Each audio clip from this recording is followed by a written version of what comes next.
What up? So I got about 3 to pull, 18 to pick. Let's do it. Yeah, so starting off with a Encourage CD and a 2 Transformers butt butts. Let's get those. B2. Looking for B2 box. B2, I think it's right here. Yeah, B2. Do stuff from the bins. Butt butts. Which butt butts?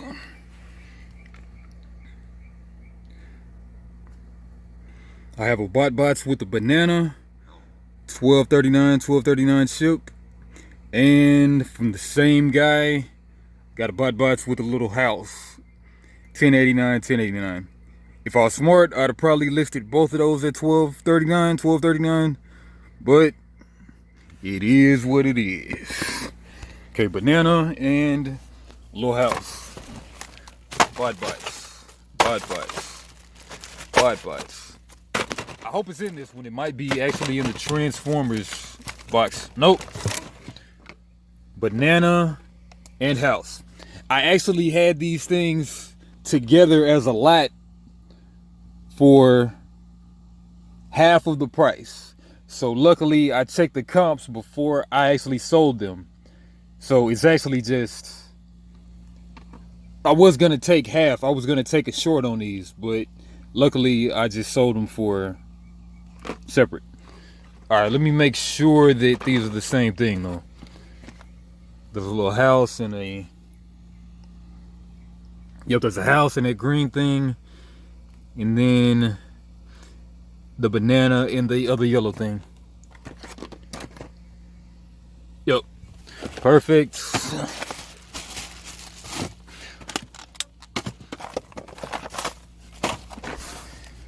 All right, I was really about to cheat myself, but instead I treated myself. All right, Encourage Christian CD. Shouldn't be hard to find at all. Encouraged.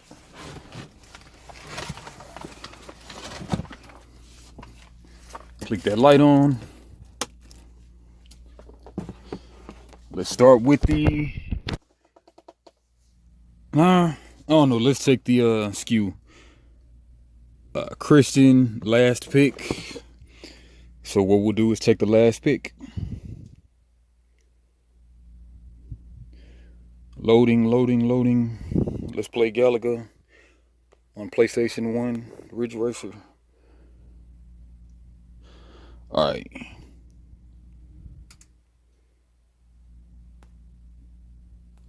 Okay, it's right here. It's kind of standing out. It's on one of these racks. I'm not sure which rack. Okay, right here on the top, I see it. Encourage right there. Ta-da! Was once $10 in some kind of store. Time Life. Today's Greatest Gospel. And I sold it for $5.99 ship. Cool. Right.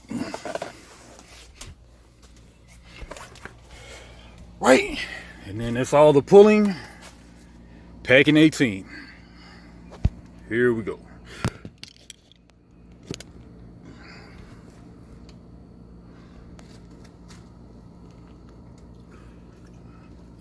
Yeah.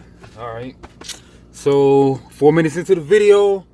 Hopefully the pack 18 we can be done by in less than an hour. Hopefully. All right. Let's start from the top. Okay. So this account we got a Transformers big old Voyager class Earth Rise War for Cybertron. Megatron, ain't it? Yeah, Megatron. And that was $53 sold. Took an offer from like $59 in $19.89 shipped. So money in them toys. Money in them toys. Right.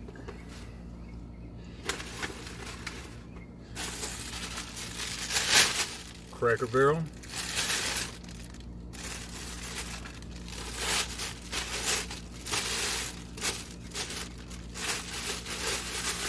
perfect restaurant for gamers. Well, a good restaurant for gamers, abstract gamers. Since this is so much, let's put another piece of plastic on it.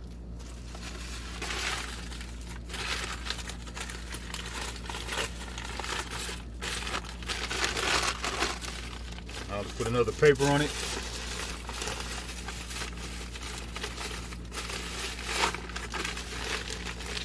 Way too much eating, y'all. One more, since it's just so expensive.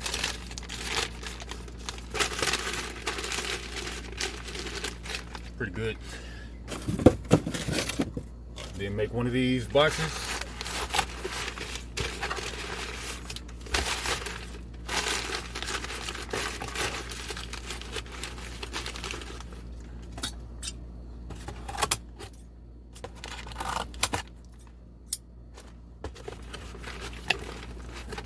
Cuts.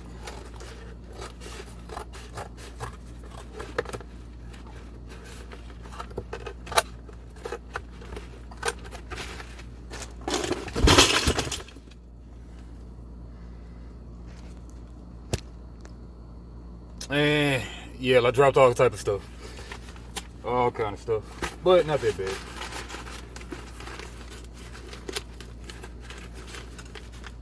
Why did I put those there? That was so stupid. Alright, anyway. Take the box.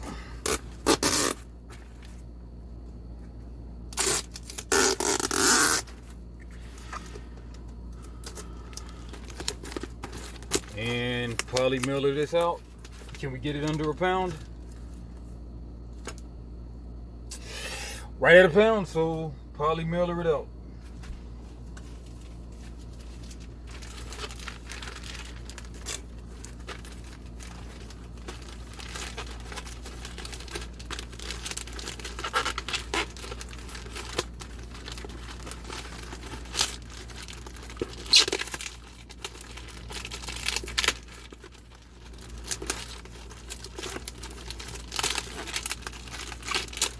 Yeah, what I'm missing is the background music. Let's cue that up here in a second.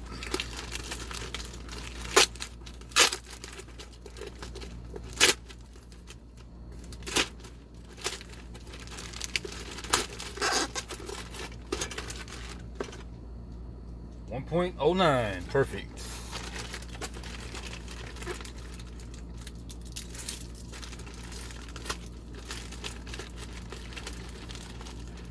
Right, Megatron, 1 pound.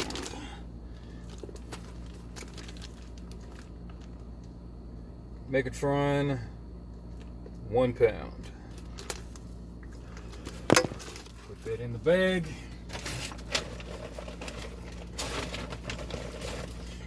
And let's cue up some of that música.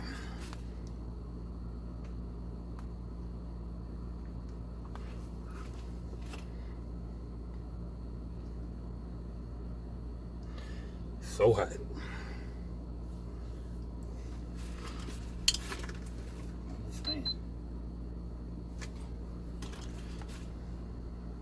Not even música, but background stuff.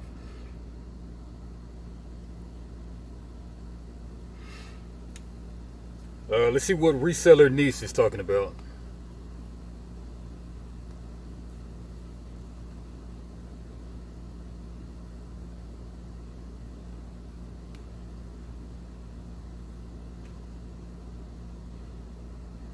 Yeah, reseller niece hasn't dropped in a while. Wonder if he's still reselling. I know he dropped a short recently. Let's see who else we got. Walter Knobloch. Let's see what he's talking about.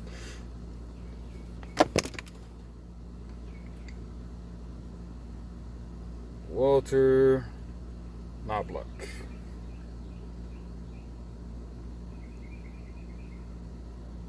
Yeah, this is only 8 minutes, so I'm gonna have to change this in a second, but today I woke up. Let's do it anyway. My wallet and all of my cards fell out. Look at this. Look at that piece of garbage wallet. It wasn't always a piece of garbage. It was nice. In 2016. And so I start thinking about buying a new wallet. I go to the price of new wallets, and it's like $20 for, this, for something similar to this, just 2 pieces of carbon fiber and an elastic band. One of the big wallet companies is Ridge Wallet. You might see their affiliate ads everywhere. So we tried to make some private label products, I guess, on Amazon. I'm not buying a cheap one from China for $19 on eBay. What am I going to do? Well, how about I make my own wallet company? All private label wallets. And I'm looking it up, and you can get basically something nicer than this. The one I was looking at had wood and like screws and a money clip and all this cool stuff.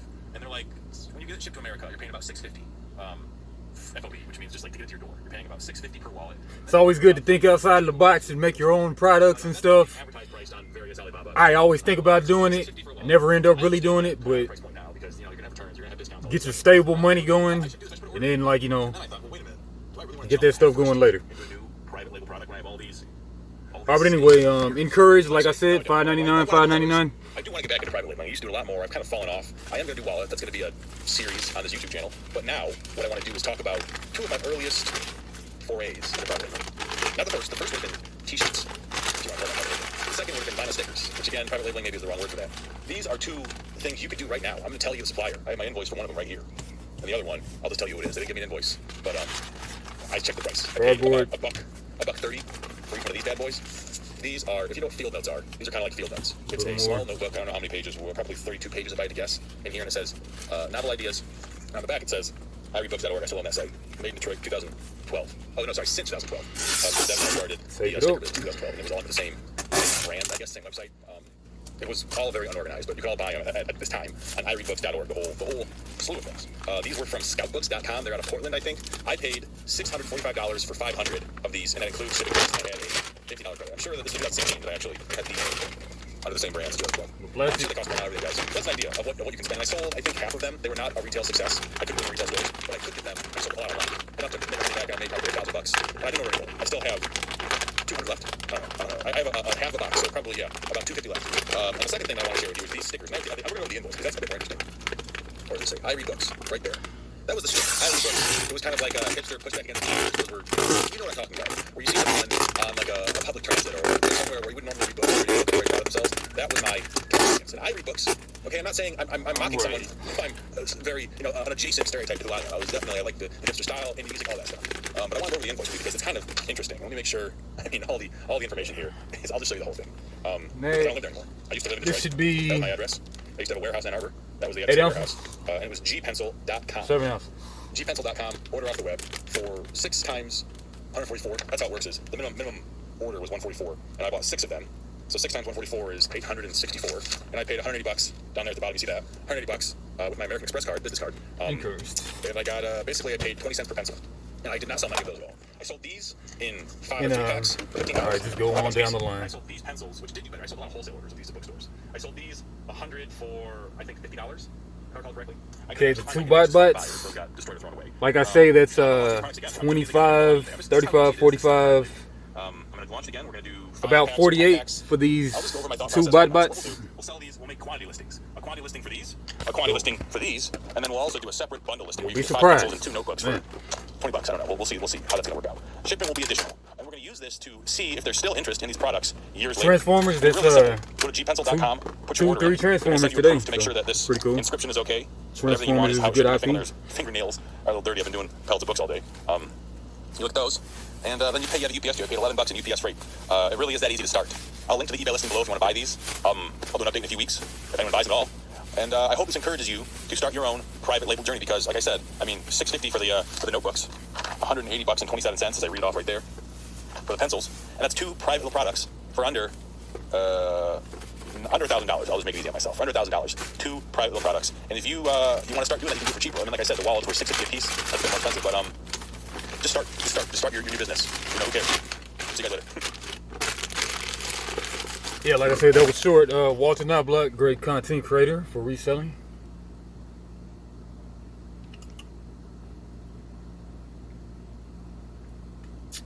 Maybe kick your butt into gear, make a private label product. And while we're at it, thrift stores need to stop doing this. What's that? Probably overcharging. I just got back from a thrift store. On Mondays, I go out and I see what they're taking off the shelves because what they're taking off the shelves is what they're putting back on the shelves. So it's kind of a really step away. And I'm checking out the watches, talking to the cashier. We get to talking about what's going on. And he says to me that there is a $2,800 set of golf clubs. I bought some golf clubs. A $2,800 set of golf clubs that were being sold. And I donated. And first of all, I do not think that the new retail value was that much because they were steelhead drivers and a steelhead set. So if I recall correctly, it was the Callaway steelheads back in 2005 or 6 or 7. It would have been about maybe $1,500 for a full set. So maybe that's including the bag, and maybe the guy exaggerated. I digress. I said, how do you sell that here? Because I don't care about contradicting him or arguing. I want to know, when they get an expensive item, what do they do with it? Because I'm trying to buy expensive items since I want to know where they are. Because they certainly don't have those things behind the collectible glass display. They don't put them in the store. They're going to get stolen. And he says, well, we sell them online. And he hands me this piece of paper that says, there's also a poster of it on the wall, and it's shopsastores.org. And I go there, and that is the Southeastern Michigan, Detroit portal for all their online auctions. Here's the thing, though. They just redirect to eBay. And that's kind of my segue to what I'm talking about today, and that's direct-to-consumer thrift store e-commerce. You know what I'm talking about. Direct-to-consumer means the thrift stores. The actual thrift store, physical store, is the middleman. Thrift stores are always going to do B2B business. I bought pallets of books from them. That's like the B2B. I'm the business, they're the business. They do physical retail, but over the past few years, and quite honestly, it's been more than a few years, thrift stores have been selling more and more things online. Like shopgoodwill.com is the main big competitor, I guess, the main big player website, and they've been around, you can double check me on this, it's amazing, since 1999 doing e-commerce transactions, and they do millions of dollars a month in revenue. It's crazy. What's interesting about shopsa.com, the Salvation Army's portal, is all of their auctions are just, it's eBay auctions. When you click on it, it goes to eBay. But that's not to say that there aren't. I think shopsalvationarmy.com is an actual auction portal, similar to Shop Goodwill. I'll link all these below in the description tonight after the video posts, and I look them all up. And they're all places you can buy things. But there's this third kind of, maybe it isn't even right to call it a third kind of business, but a third model. There's retail, physical retail, there's B2B, and then there's this direct-to-consumer model that's basically either Salvation Army or Goodwill sell on eBay, for example, or they sell on their own site. And there's more. Okay, two Doctor Who DVD Blu-rays. But there's like a church in British Columbia. Deep Breath in Series 7 Part 1. I took an offer for $4 and $4.99 too. Direct-to-consumer thrift store auctions. So what's the problem, though? What's wrong with this? It's their property. I don't want to make it sound like they don't have a right to do this, what this bad thing I think that they're doing is. But they're doing it. And if I had to say when I started noticing it, I'd say 2017. And that's like the hip, millennial, Gen Z targeted direct-to-consumer. It's been only Goodwill so far. I've seen Goodwill Blue Box, and I've seen Worn Not Wasted, I think are the two websites. And it might be the same thing, because they're both out of Florida. And I would bet this is just like a corporate directive from Goodwill HR, which is, I think, in Orange County.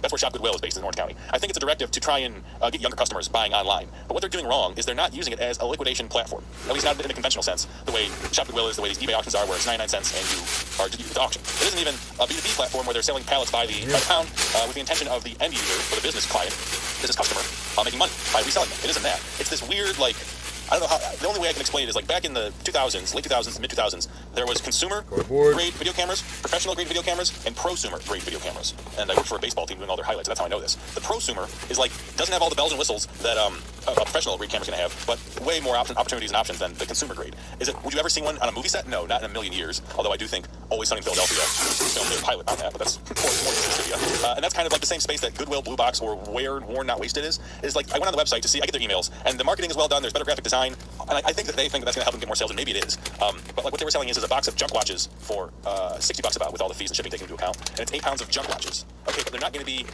when I buy 10 pounds or 8 pounds of watches from a thrift store and locally here, yeah, I'm getting some junk, but it's not all junk. There's some Timex, there's some Fossil watches, but with these prosumer, middle of the line, direct consumer, whatever you want to call them, models, they're kind of commodifying donations in a way that they're trying to twist it to get the most money out of their donations. They're totally entitled to do this. So we're betting that by having different marketing, having a different approach, and commodifying our donations into these mystery boxes, we can do things to make it more profitable than the classic liquidation outlet on eBay and their own website. Why is this bad? Because who's the customer? I'm honestly asking, who are they selling to? They're not selling to individuals, because individuals want to know what they're buying. And they're not selling to people like myself who resell to pay the bills, to pay our mortgage, to pay for our life, to save money, because the margins are so thin. It's similar to like what Bulk.com did, but whereas they can somewhat guarantee a faster sell-through on newer products, these thrift stores can't do that. And because they are putting people in place who essentially are costing more money, be it graphic designers, be it people who are making these boxes, as opposed to just like an assembly line of liquidation, the costs are higher. Therefore, they have to take out the good stuff and make premium boxes. And the premium boxes, again, are being sold at a percentage that doesn't really give a reseller like myself any money that they can make. I mean, why would I invest $80 or pretty crappy packing job, but anyway, in a liquidation product, or I mean, rather this what is this, probably consumer product, when I could do the same thing for liquidation stuff and make way more money? It just doesn't really make sense. And I think that this is like FOMO, corporate FOMO, where they're like, oh, we're missing out on profits because there's so many people on social media like myself who post these big wins, and oh, I found this watch, I found this book, yada yada yada, and they want a piece of that. What they neglect to understand is how much work and effort goes into being able to do that. It is, the reason I can go to a thrift store and pick out the 25 books that are going to make me $400 out of the 10,000 books I have there is not because I'm lucky. It's because I've been doing this for a long, long time. And you can't really gloss over that with good marketing and cool names and email campaigns. I mean, maybe they've been working initially is there are people who probably the time is gone for that. I think the time for that was like 2021, where people were 19 minutes, doing good. Maybe they could capitalize on that new wave of ignorant resellers, but I just don't see that being an existing business model. To My Little Ponies, $10.59, $12.39. Just listed these like literally yesterday or something. Should have charged more. But here we go. Enough money to justify our time. We're not going to buy the stuff. And I'm curious your thoughts on the matter. Have you seen these different kinds of commodified thrift store sales? Don't sell yourself short. Or do you shop online on eBay auctions and buy that way? Very curious to hear your thoughts. There's a whole lot more to the conversation. Let's carry it on below in the comments. I'll see you guys later. Rainbow Dash and Sunset Shimmer. Yeah, let's get some more background music going. Yeah, that's why I like the long form content. But let's see who has some long form content right now.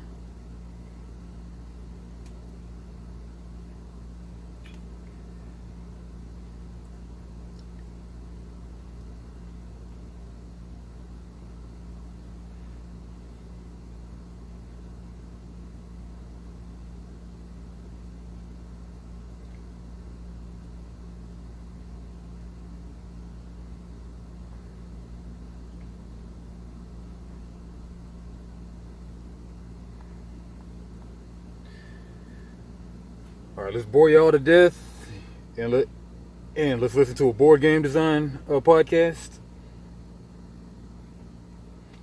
Okay, from the Exploding Kittens game, I'm sure some of y'all have heard of that. Let's talk about their new game, Combustible Felines, I think.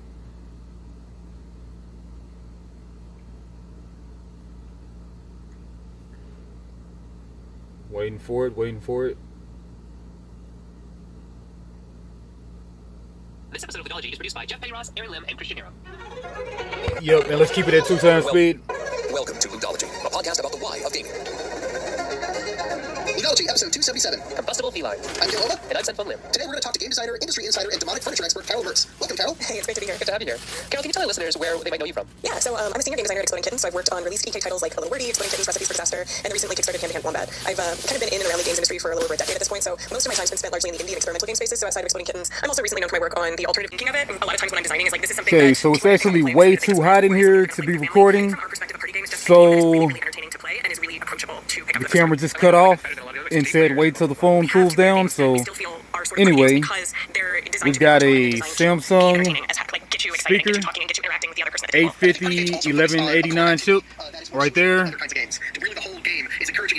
Got a Dr. Scholl's I recently had a conversation with somebody about what they call performative party games, and they said that they talked to a publisher, and the publisher was no blister longer reliever, making performative party games. 1939 international ship, global shipping program.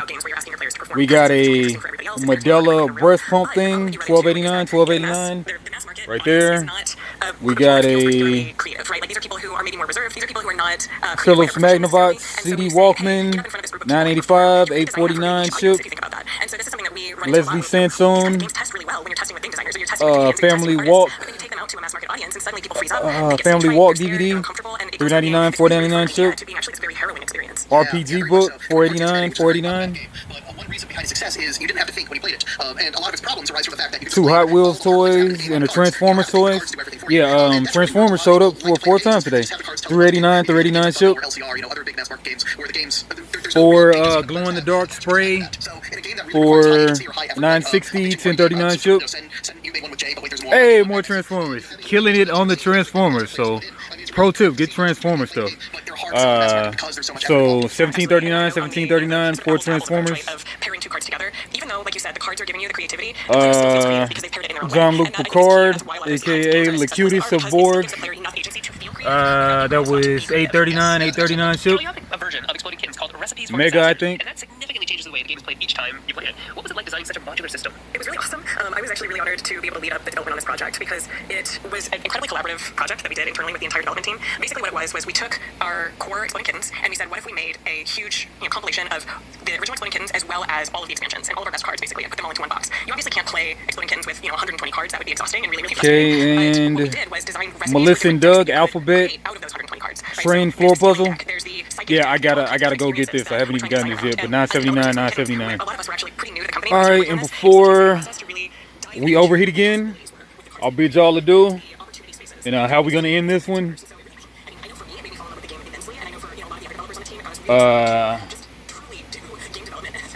I don't know how to throw lizard or wizard, so we'll just throw another experience around it, and I loved it. Spock.